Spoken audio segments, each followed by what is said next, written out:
হুসাইন রে গুড়া চাইছ তবে জাইনারা ঘরে আমি নবীর কাছে টাকা নাই পয়সা নাই তোমার গুড়া কোত্থেকে কিনে দিব হুসাইন ডাক দিয়ে বলে ইয়া রাসূলুল্লাহ না ভাই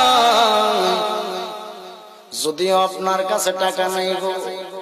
আপনি নবীরে আমার আল্লাহ গোটা জগতের রহমাতুল লিল আলামিন বানাইছে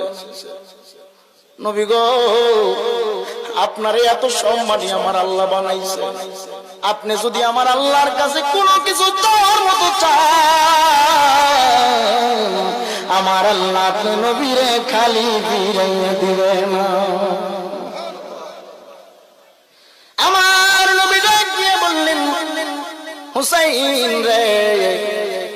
তুমি বলো দেখি তোমার গুড়া যদি তোমারে যদি গুড়া দেই তোমার গুড়ার রশিটা কেমন হুসাইন ডাক দিয়া বলে ও নানা ভাই আমার যে গুড়াটা আপনি দিবেন সেই গুড়াটা যেমন দামি গুড়া হবে গো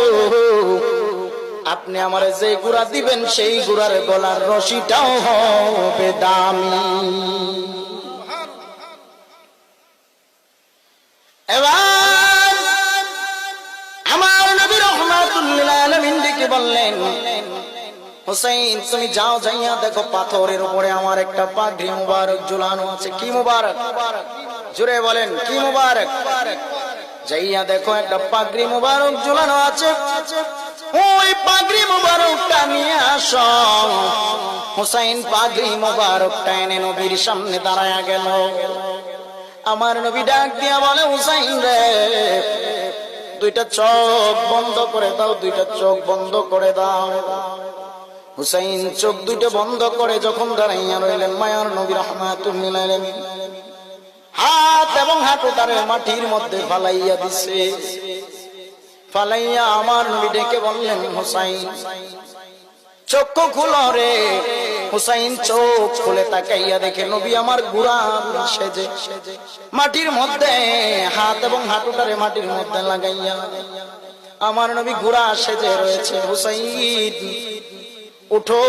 আমার কাঁধে উঠো গুড়ার স্বাদ তোমার মিঠে যাবে হুসাইন ডেকে বলে না ভাই আপনার পিঠে ওঠার মতো সাহস আমার নবী গো আপনি তো দুজাহানের বাদশা